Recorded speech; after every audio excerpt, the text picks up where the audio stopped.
All right, Jabosai.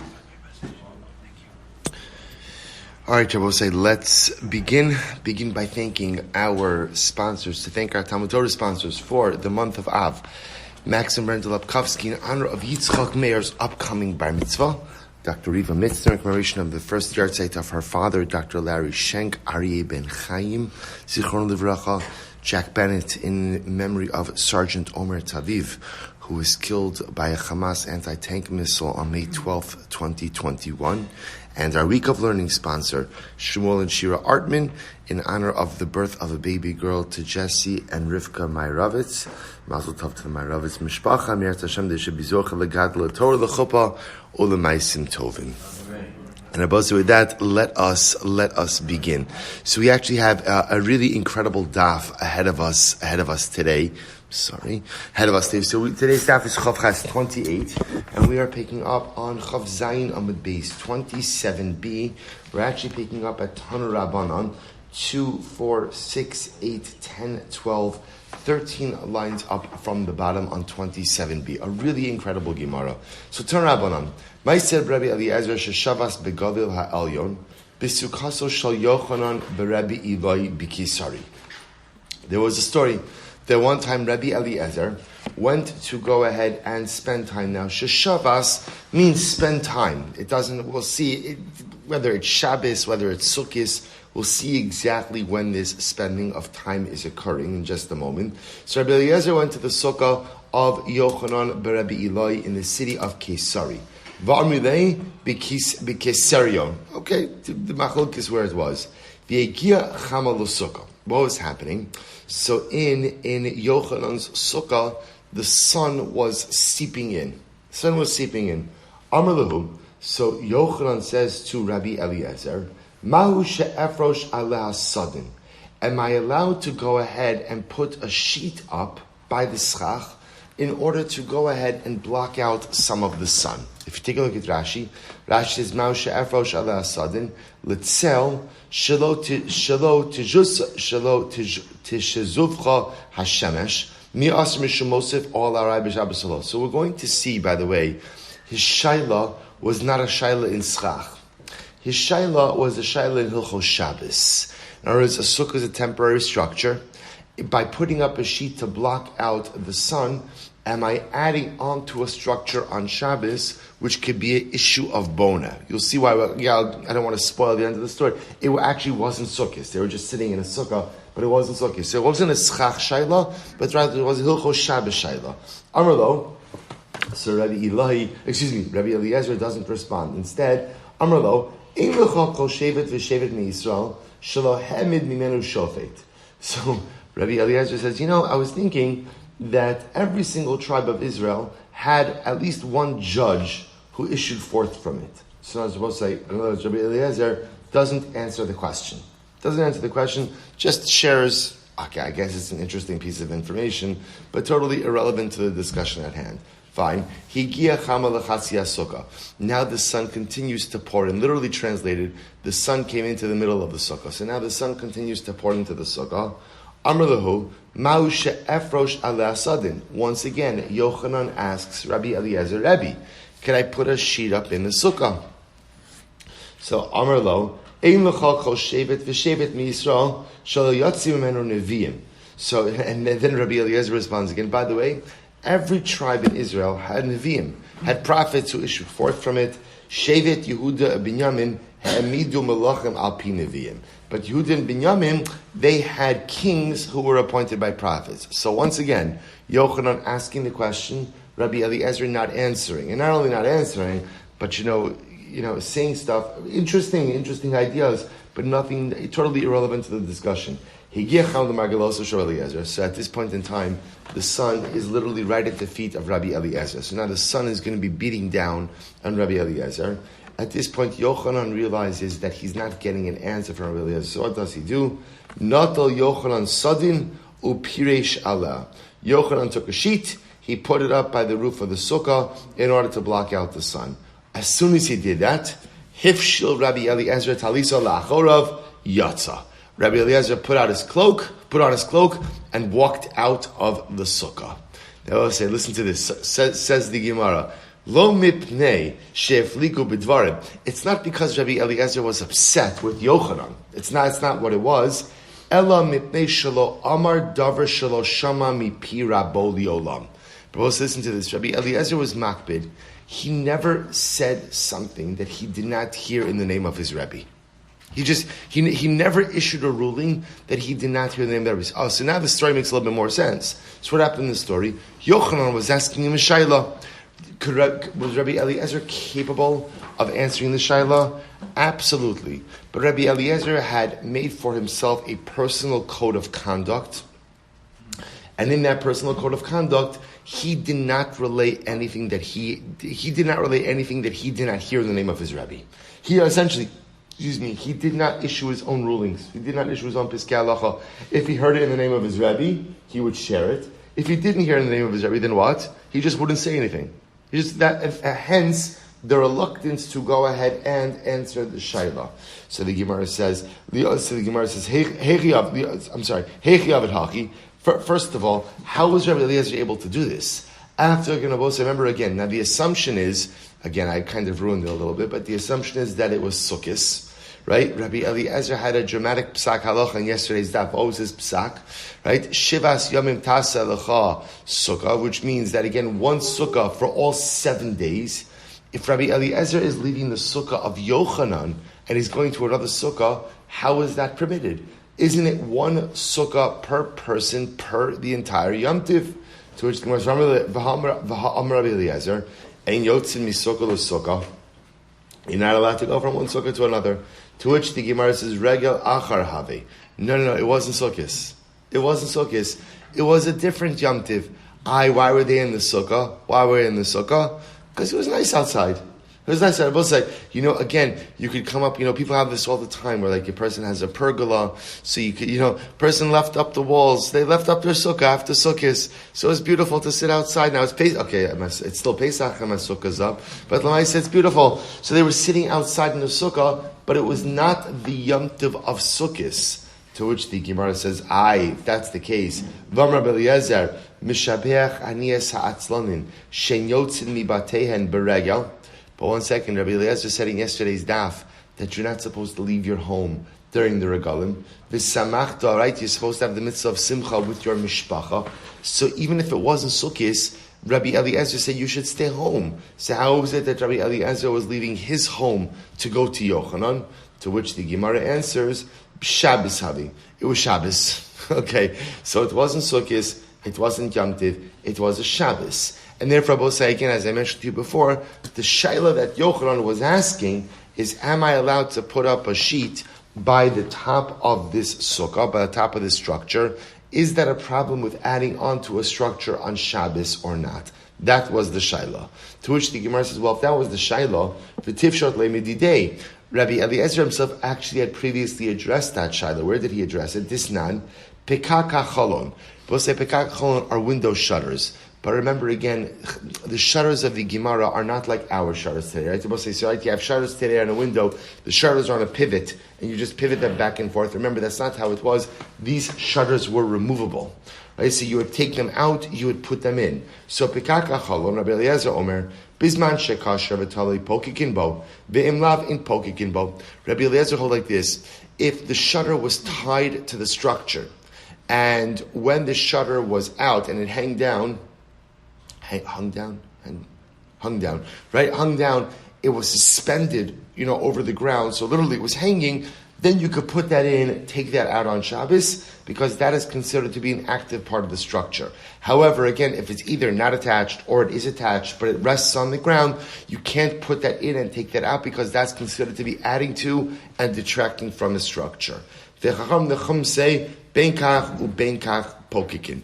The Chum say no, either way, you're permitted to go ahead and put in the shutters and take out the shutters. So both say, so Rabbi Eliezer seems to be pretty explicit. Based on this, would you be allowed to put the sheet up on top of the roof of the Sukkah on Shabbos? No, because again, you're introducing something new to the structure.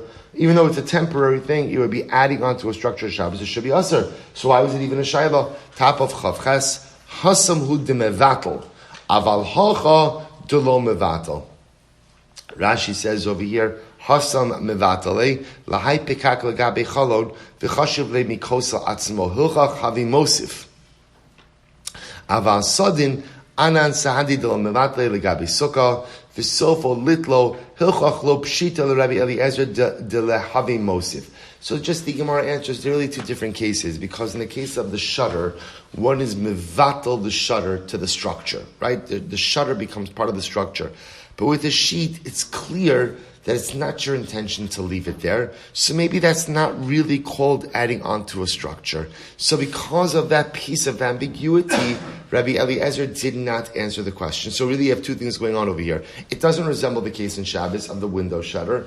And then plus the fact that Rabbi Eliezer himself never said anything over that he did not hear from his Rebbe.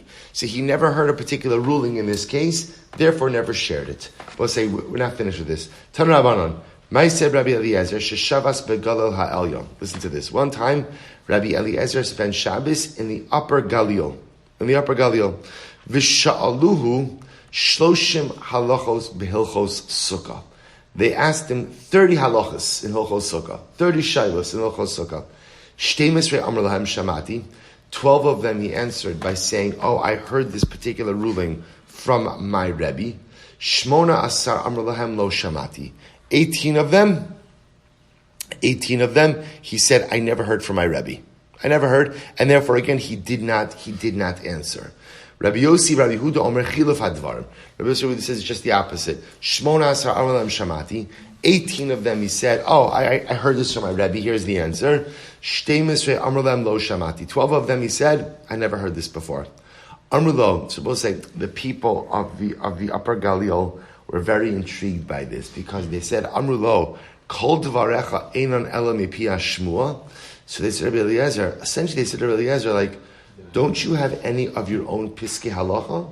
Like, really, all you say is what you heard from your Rebbe? Like, they were just surprised. It seemed strange because what it seemed like was maybe he wasn't a Talmud Chacham in his own right, and the only thing he was comfortable in relaying was what he heard from his Rebbe.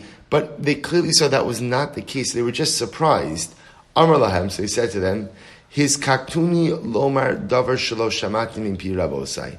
Now you're going to force me to say something over that I did not hear from my Rebbeim. Right? So Rabbi Eliezer said, again, I guess now I have to explain to you my conduct. And Rabbi Eliezer said, it's not the pshat. Essentially, we're going to see, it's not the pshat that I don't have my own rulings, or it's not the pshat that I'm not capable of coming up with my own rulings.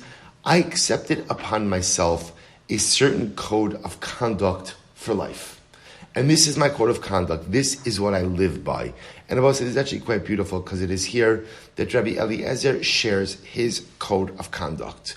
Miyamai, lo kidmani. Abba said, first of all, also you should know, the Rabbi Eliezer that we are referring to over here is Rabbi Eliezer ben Hyrcanus. We're going to know that in just a moment because we're going to see who his Rebbe is. So listen to this. Miyamai, lo kidmani adam beis hamedrash. So number one, Rabbi Eliezer says, no one ever got to the Beis Medrash before me.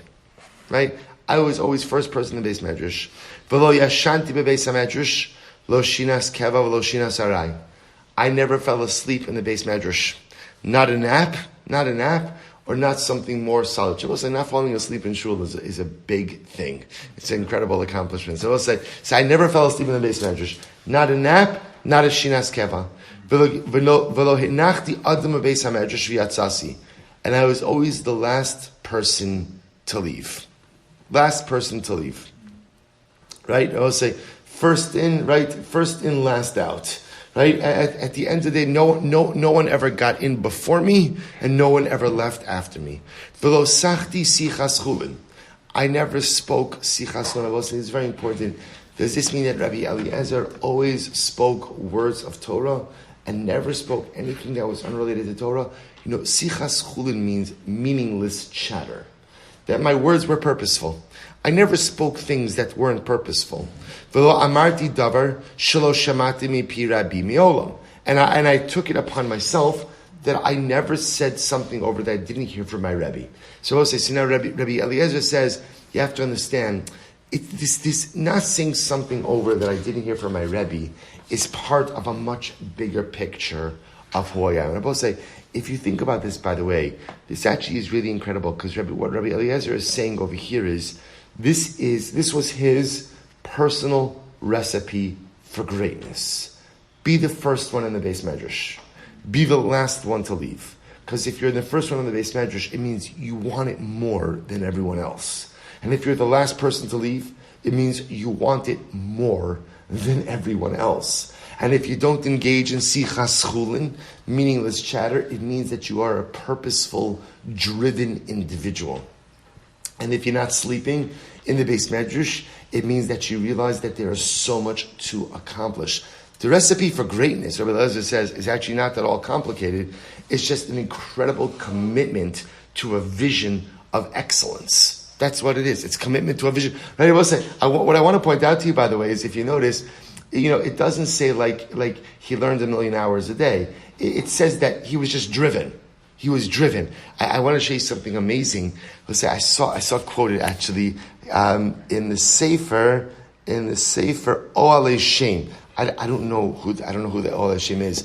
He makes an amazing observation. I will say, who is the first Tana quoted in Shas? The first Tana quoted in Shas. Me'imasai korin shema ba'arvin, mishash shakanim nichnas nachol b'shmasan atzof hashma rishona, divrei Rabbi Eliezer. So the Oale Shem says, do you know what the reward for being the first one in the Beis Medrash every single day is? You're the first person in Shas. You're the first person in Shas. Let's say, what an incredible and overwhelming thing. There are plenty of reasons to come late. Excellence does not come from tardiness, right? Excellence comes from those who push themselves to be the first. To be the first, and not dafka the first, but to be there. We'll say, what does it mean when a person is early for something? It means that I recognize something important is happening. And again, brother, you can apply this in life in general. When I'm late for something, it means that it's just not as important to me as other things in life. But if I'm there early, if I'm the first person in the Beis Medrash, then what that means is that is of paramount importance to me. You're the first person in the Beis Medrash. You're the first person in Shas. And I'll just say one more thing about this, which is incredible. Rabbi Eliezer ben Horkinus, I will say, did not come from a rabbinic family. This is incredibly important. You know the story of Rabbi Eliezer ben Horkinus very, very, very, very, very quickly. The Medrash brings down Rabbi Eliezer ben Horkinus was his father, Horkinus, was a very wealthy landowner. And Rabbi Eliezer was working the fields. And one day his father found him sitting in the corner of a field crying. So his father thought that maybe he had given him a parcel of land that was too rocky. So he said, don't cry, I'll give you another parcel of land. So what happened? So Rabbi Eliezer ben Horkinus then, puts another parcel. Next day, father finds him crying again. So father says, what's the problem? To which Eliezer ben Horkinus says, Dad, I want to go and learn Torah. He was ignorant. And his father told him essentially, listen, you're already 20, right? Alter Kaka, already at 20 years old. You know nothing. Nothing will ever become of you in the world of Torah. You will amount to nothing in the world of Torah. Be a good farmer. Besides the fact of how disastrous it is to have a parent who tells you can't be what you really want to be. This is Rabbi Eliezer. And yet again, the Gemara says, the Medrash brings down, he packed his bags, he left home, and he went to learn Rabbi Yochanan ben Zakkai, his Rebbe, as we'll see in just a moment. So I just want to point out that becoming the first Tana in Shas does not require you to have a pedigree of Talmidei Chachamim, 15 generations back. It just requires an unwavering commitment to excellence. And if I have that unwavering commitment to excellence, I'm going to be the first in the Beis Medrash. I'm going to be the last to leave. I'm going to be careful what I speak about. I'm not going to miss out on life opportunities. There's no telling what you could accomplish no matter what family you hail from. Incredible. The Gemara goes weiter. Amru alav Rabbi Yochanan ben Zakkai. So I'll say, I just mentioned to you, Rabbi Eliezer just said, I never said anything over that I didn't hear in the name of my Rebbe. Who is Rabbi Eliezer's Rebbe? Rabbi Yochanan ben Zakkai. And what's Rabbi Yochanan ben Zakkai? I say, Amru alav Rabbi Yochanan ben Zakkai. Miyamav lo sach sichas chulin. Rabbi Yochanan ben Zakkai also never engaged in meaningless chatter.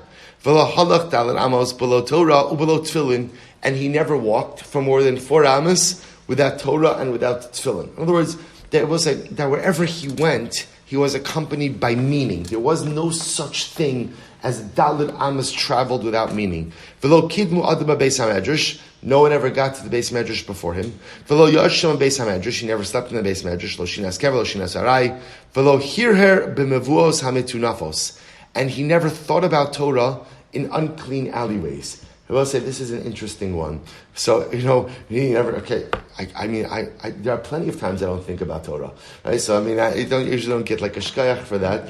But I'll say, so, right, what does that mean? It means that, sometimes when we learn, it's not so clear that we're learning for the Ribono Shel Olam, right? Because there's Yitzhar and everything. And sometimes I learn Torah because, again, I want kavod, I want honor, I want accolades. So how do you know when you're learning the Shema, you're not learning the Shema?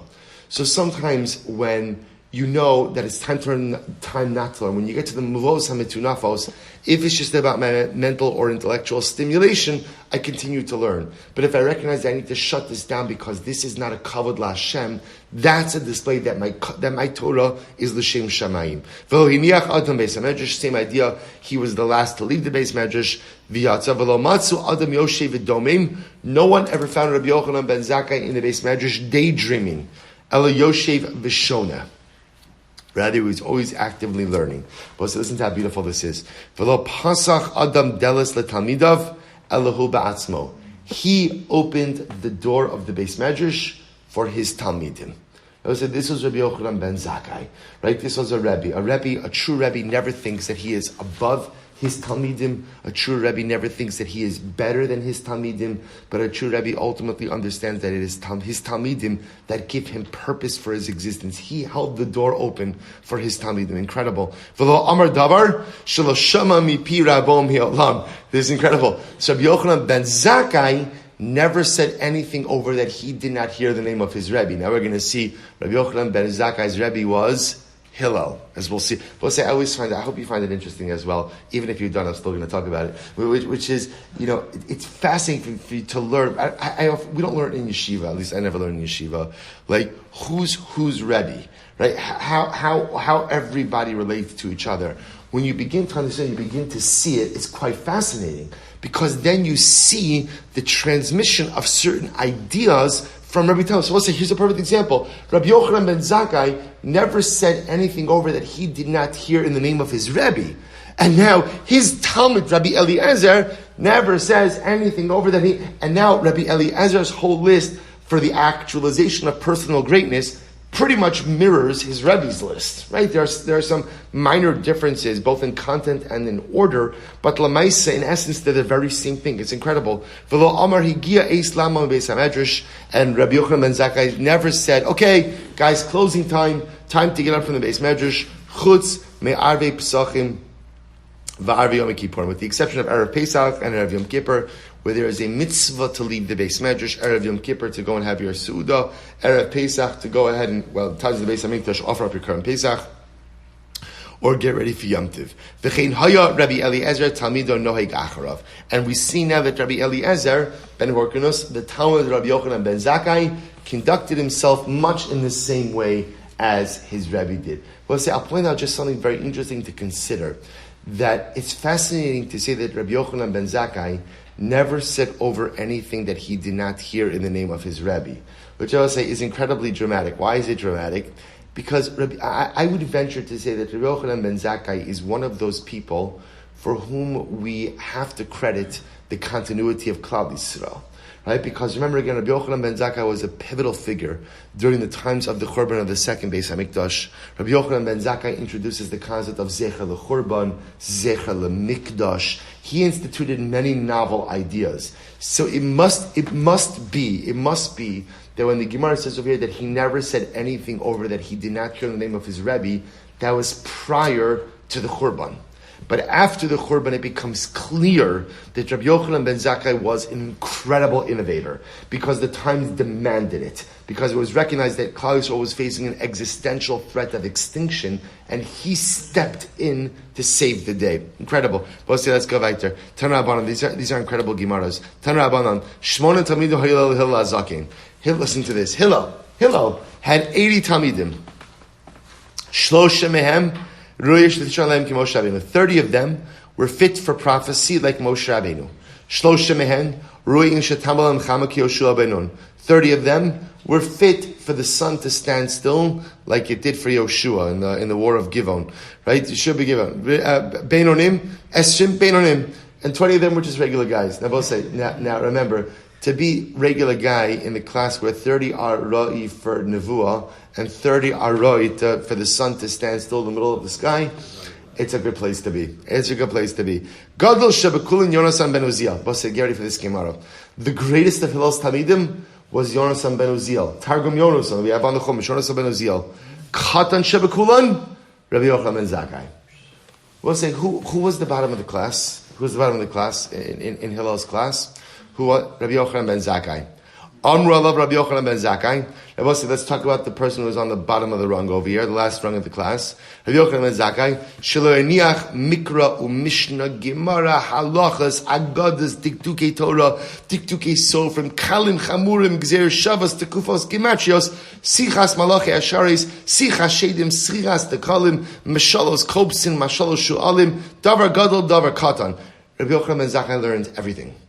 He learned everything. So the Gemara says, what does it mean, davar gadol? What does it mean, davar gadol? Ma'aseh merkava. Right? That's the vision of Yecheskel. Davar katan. Havayos da Abaye v'Rava. These are the questions of Abaye and Rava. The Kai Mashinemar lahanchil oavei yeshvos v'seim amalei.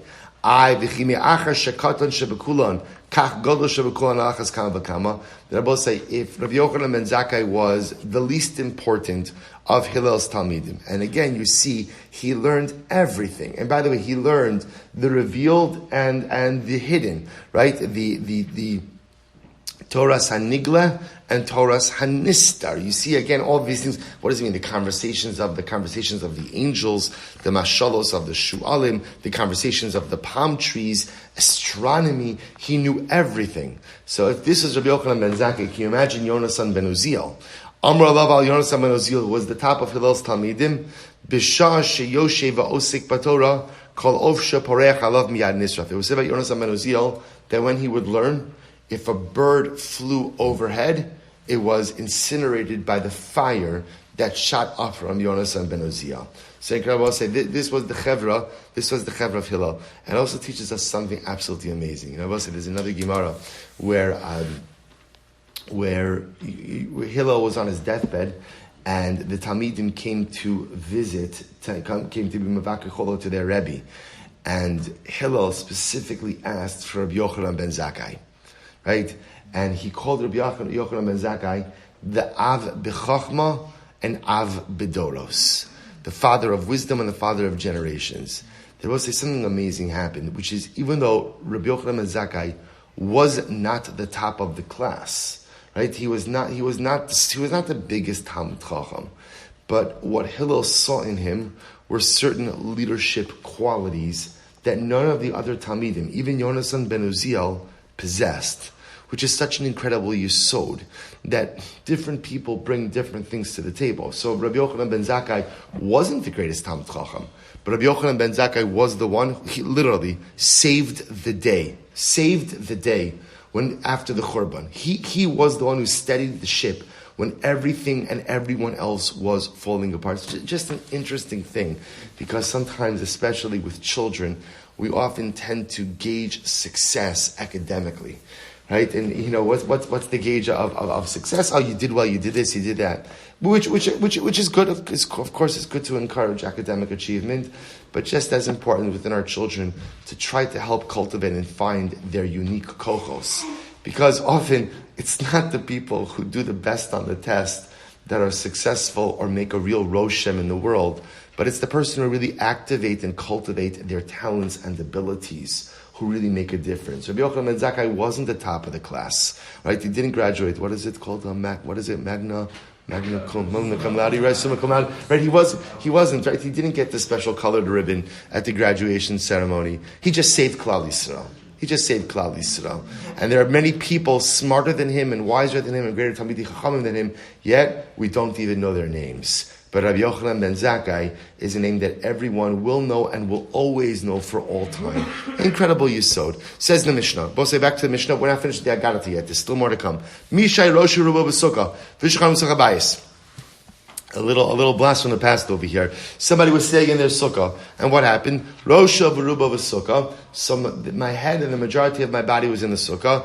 V'shulchana b'sukkah bayis. But my table is in my house. So we'll say here, it's a very large sukkah. You know how you could imagine this? Imagine you have a deck off of your dining room, right? And you have sliding doors. So what do? You build your sukkah on your deck. You don't want to move out your dining room table. So you have a great chap. What do? You move it to the edge of the house. So the table's in the house. I'm sitting in the sukkah, but my table's inside the house. What's the halacha? Beis Shammai posel ve'sel machshirin.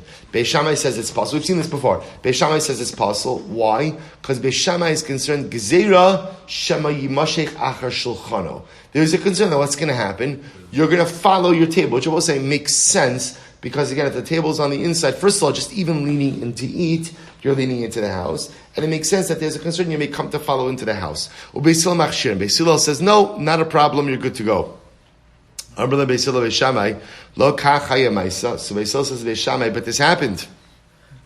Shaholchu ziknei Beis Shammai v'ziknei Beis Hillel levakes Rabbi Yochanan ben Acharonis. The elders of Beis Shammai Beis Hillel went to visit Rabbi Yochanan ben Acharonis. Umatzo shayoshev rosho b'sukkah b'shulchan b'sukkah bayis, and they found him with this setup. His body was in the sukkah, his table was in the house. And they said to him, "V'lo amru lo davar." They did not say anything to him. So we'll say the fact that they didn't say anything to him indicates that what? Shtiga koda. Silence is exactly the essence. The sukkah is kosher. Amru lo. So the Beis Shammai said, amru lo davar. I'm sorry. Amru lahem Beis Shammai, misham raya, that's your raya. Af heim amru lo. They said to him, Em kain hayisa noig v'lo kayamta mitzvah sukkah miyamecha. They said to him, it's always great inviting company over, right? It's such a nice day. By the way, thanks, right? The Suda was delicious. And just by the way, if this is the you've been fulfilling the mitzvah of sukkah, you've never fulfilled the mitzvah in your entire life. So Beis Shammai says they did say something to him that this is not going to fulfill the mitzvah of sukkah. Fine. Weiter. Nashim u'va'avadim k'tam p'tur min sukkah. Women, servants, and minors are all parta from sukkah. Katan she'eno tzarich li'imo chayiv b'sukkah. A child who does not require his mother is chayiv in sukkah. Says the Gemara Mishnah story. Maisa v'yalda kaloso shel Shammai hazakin. One time, Shammai's daughter-in-law gave birth, and what did Shammai do? Upiches es hama'aziva v'sichech aga behamita b'shvil katan. What did Shammai do? He removed the roof on top of the baby's crib, right? And in order to put schach on top of the crib. First of all, don't do that without asking your daughter-in-law first, right? That's not good for father-in-law, daughter-in-law relationship. So we'll say. So again, we'll see how to work all of this together in the Gemara. Says the Gemara, Menahani. But so we're going to focus now over here, interestingly enough, on the patur of women. How do I know that women are patur from sukkah? The Tan Rabbanan Ezrach. Pasuk says, Kol Ezrach b'Yisrael yeshvu b'sukkos. Ze Ezrach. Ha-Ezrach. When it says Ha-Ezrach, Lahotzias Hanashim. So we'll say Ezrach would have included everyone. Ha-Ezrach, the extra hay over there, comes to limit it and said only the men are chayiv in sukkah, women are not. Kol l'rabos esakitanim. Kol comes to include kitanim. Again, we'll explain exactly what this means in just a bit. Amar Mar, ha-Ezrach lahotzias hanashim. Okay, so he's saying the word ha-Ezrach, the residents will go ahead and have to sit in the sukkah. So that means men and comes to exclude women. Really? L'meimra, the Ezrach bein nashim bein gavri mashmas. Do you mean to say that in general the word Ezrach itself usually comes to include men and women? After all, the Gemara Savatanya we learned, ha-Ezrach l'rabos as hanoshim ha-Ezrachios shechayavos bi'inui. So we'll say this is by Yom Kippur. The pasuk says on the 10th of Tishrei B'Yisrael Chodesh Shanu Es Nafsho Seichem V'Chol Melacha Lo Sasu Ha-Ezrach v'hagera gar b'sochachem. And the Gemara darshans over here that what? That ha'ezrach comes to include women. That women are also chayavos in the obligations or the afflictions of Yom Kippur. So the Gemara says, Nasha ezrach shechayavos pinui. Alma ezrach gavri mashma. Suppose you see from here that ha'ezrach comes to include women. Ezrach by itself just includes men. Amar Rava says no. In reality, it is a halacha l'Moshe Sinai, and the Rabbanon just went ahead and superimposed or juxtaposed that halacha l'Moshe Sinai on a pasuk. To which I will say, so now we have two things over here. We have that women are exempt from Sukkah, and that women are chayavos in the afflictions of Yom Kippur. So what it sounds like from the Gemara is that one of those things is learned out from a pasuk, and one of those things is a halacha l'Moshe Sinai. To which the Gemara says, hey krab, hey hilchasa. Which one is learned from the pasuk, and which one is halacha l'Moshe Sinai? Visu kra lamali hilchasa lamali. Furthermore, why do I need a pasuk? Why do I need halacha l'Moshe Sinai? There's a much simpler reason to exempt women from Sukkah. Why? Sukkah mitzvahs aseh shazman grama v'chol mitzvahs aseh shazman grama nashim peturos. I don't understand, right? Sukkah is a time-bound mitzvah, and we'll say, what's the halacha when it comes to time-bound mitzvahs? Women are exempt. So Gemara says, furthermore, Yom Kippur, mid Rav Yehuda Morav nafka, dam Rav Yehuda Morav, v'ching tam d'Rav Yishmael, Amar Kra, ish o isha, on the base. Hesh v'akasav ish le'isha, isha le'ish l'chol onchin shabbat Torah. Furthermore, I'm going to say, I don't need a special limud. I don't need a special limud for Yom Kippur. Why? Because when it comes to prohibitions, when it comes to prohibitions, men and women are treated equally. Right? Men and women are, right? The pasuk is quoting, Daber al b'nei Yisrael, o isha, kiyasu mikol chatos ha'adam. When it comes to prohibitions, men and women are the same. So what's here the Gemara is asking, why are you looking for a limud for Sukkah and a limud for Yom Kippur? It's very simple. Sukkah woman is going to be exempt. Why? It's a mitzvah aseh shazman grama. It's a time-bound mitzvah. And Yom Kippur, a woman is going to be chayeves in all of the afflictions. Why? Because at the end of the day, it's allowed. It's a prohibition. So because it is a prohibition, men and women are equally obligated or equally bound by all prohibitions. So why are you making this a big deal about finding a source for these things? Amar Abaye, I'll tell you why. Li'olam Sukkah hilchasa.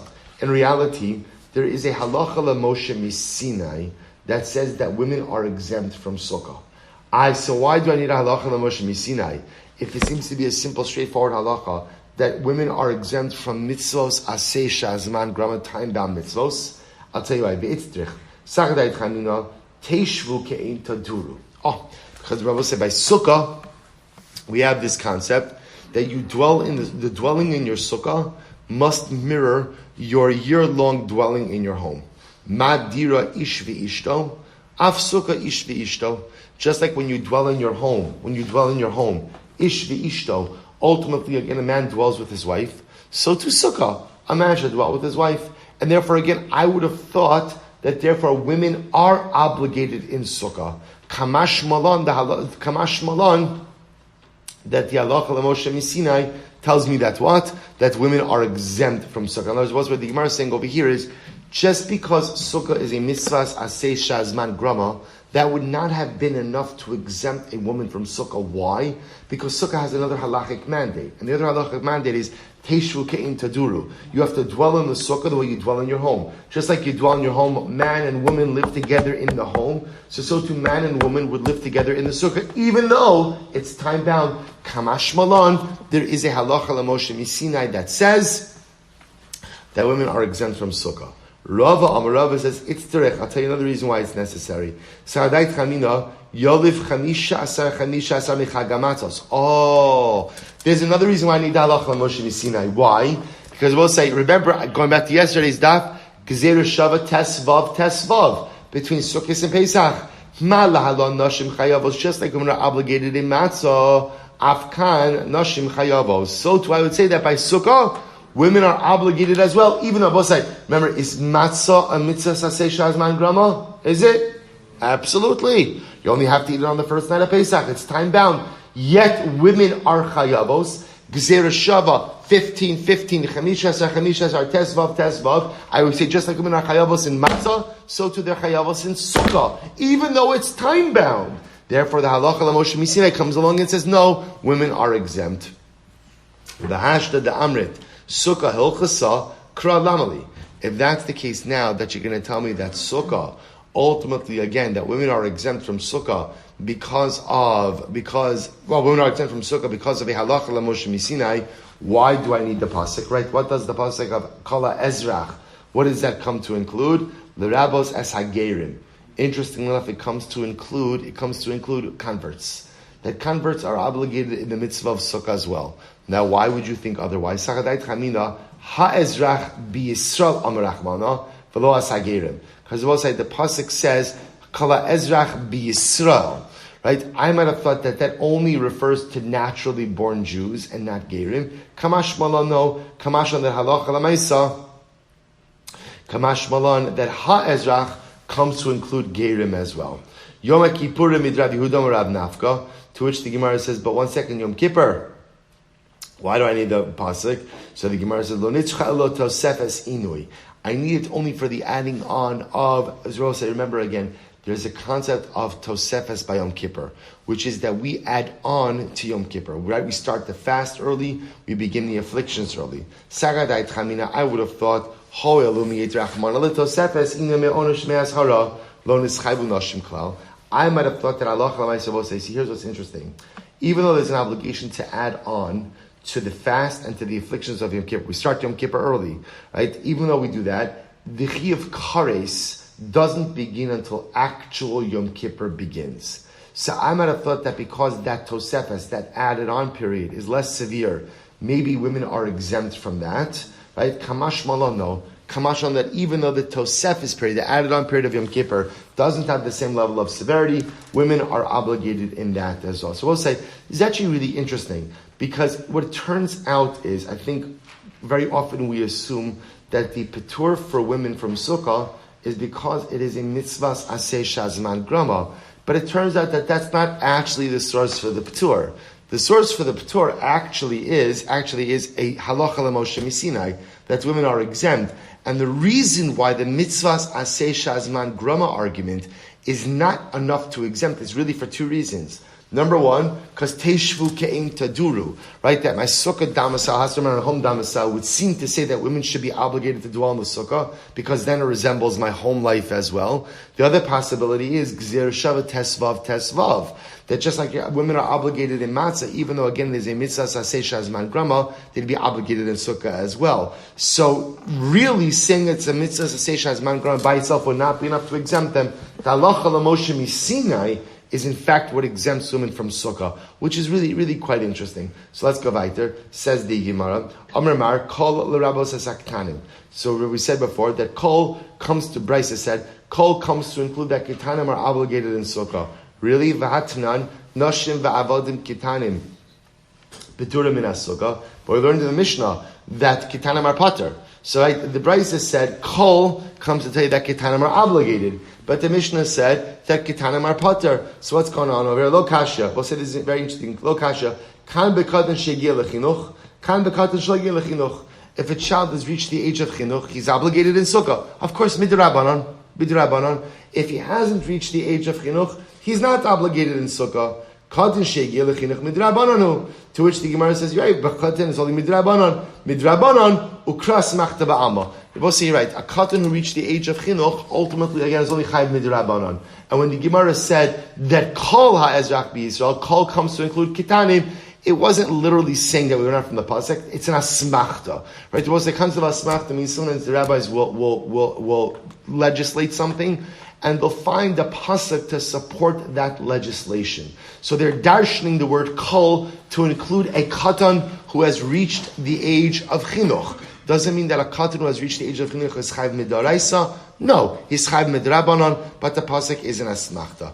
Katan shinazar chlim. We're supposed to remember again. The Mishnah said that even though children are pater from sukkah, a child who doesn't require his mother is chayiv in sukkah. Of course, midrabanan. So we'll say it would appear that, by the way, that this is even a younger age, right? That obviously everyone agrees once a child reaches the age of chinuch, there is a rabbinic obligation for that child to come to the sukkah.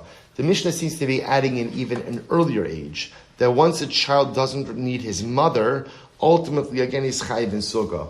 Says the Gemara, Heichi dami katan shenatzarach li'imo. What does it mean that the child doesn't need his mother? Samidrei Rabbi Yanai, kol shenifna ve'en imo makan chasal. It means the child is old enough that he's able to clean himself up after going to the bathroom and doesn't require his mother. Right? So once a child reaches that age, like a certain, it's almost like a basic level of independence, where the child is able to take care of his bodily needs on his own. Ultimately, again, that's the age where a child is chayiv in Sukkah midrabanan. Rabbi Shimon Abbas is very true. Rabbi Shimon Omer, kol shener mishnaso ve'eno kore ima. It's when he's old enough that he wakes up and he doesn't call for his mother. Doesn't call for his mother. Okay, so the Gemara says, Gedolim nami karu. There are many older children, even some adults, who wake up, right, and call for their mother. Right? So, why is calling for your mother? Why is calling for your mother considered to be advanced? Well, let's listen to this. You're right. The Gemara says, Ella ema kol shener ve'eno kore ima. Well, so now, what does this mean? It means that the child is old enough where he wakes up and he doesn't call out ima.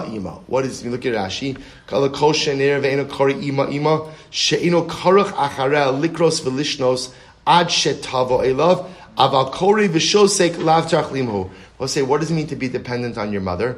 When the child is so young that the child calls ima. Until when? Until ima comes. So that's dependent. That's dependent. So to wake up and to call ima, to call ima once is normal. To call ima twice even is normal. But at a certain point in time, you say, okay, you know what, I got this on my own. Ima's not coming, you won't come, whatever it might be, I've got this on my own. Which I will say, if you think about it, by the way, is such an incredible yesod. That from a hashkafic perspective, so what's independence in life? Independence in life is when you are self-reliant. You're self-reliant, right? When at the end of the day, you wake up and it's normal to say ima, right? In life, it's normal to say, oh, I need this one to do this, I need this one to do that, I need ima to do this, I need abba to do that, right? Which again is part of our maturation, but part of becoming independent, part of becoming a mature adult is a certain sense of self-reliance. That at the end of the day, I can't keep calling ima until someone else comes to help me out. But I have to figure out ultimately again how to help myself as well. Let's finish up until the Mishnah. Says the Mishnah, V'yalda kalasa. So remember again, the Mishnah said on one hand that children, young children, especially again those who are not independent of their mother, are not chayiv in Sukkah. So then the Mishnah tells a story that Shammai's daughter-in-law gave birth, and what did Shammai do? He removed the roof from on top of the crib and put schach there. A newborn baby is chayiv in Sukkah. No one says that. To which the Gemara says, Maisa listar? Why does the Mishnah quote a story that contradicts the halacha that the Mishnah said? Right? You must hear what's happening over here. The Mishnah said a child who requires his mother is not obligated in Sukkah. And then the Mishnah tells a story of Shammai making a Sukkah on top of the cradle of an infant. So what's the pshat? To which the Gemara says, the Mishnah is missing a piece. Here's how you have to read it. The Shammai machmir. Shammai was machmir. Right? In the family of Shammai, they were machmir that even young, dependent children, they brought them into the sukkah. Umaisanami biyalda kalasa shal Shammai. And furthermore, again, how do you see the chumrah? There was once a story. Shammai's daughter-in-law gave birth. Upiches es ha'ma'aziva. He opened up the roof. Desichech al hamita b'shvil hakatan. And he put schach on top of the cradle for the baby. So we'll say, Enachinami, Shammai was not quoting the halacha, but rather what? Shammai was quoting a chumrah. He was machmir ultimately to go ahead and put schach even for the katan who was tzarech li'imo. And we'll say this is how we pass halacha l'maisa.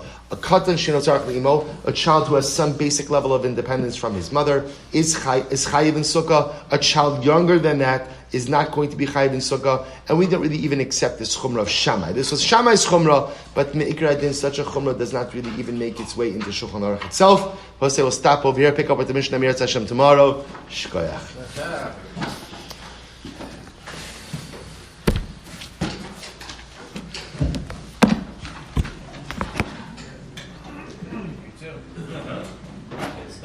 Have a good day, everyone.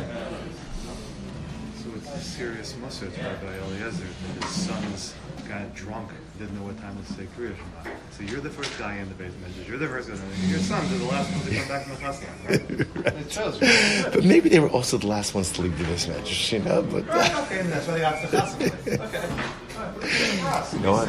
it's very hard to grow up in the shadow of a great father. Right, exactly. That's I think it's very validating. Right.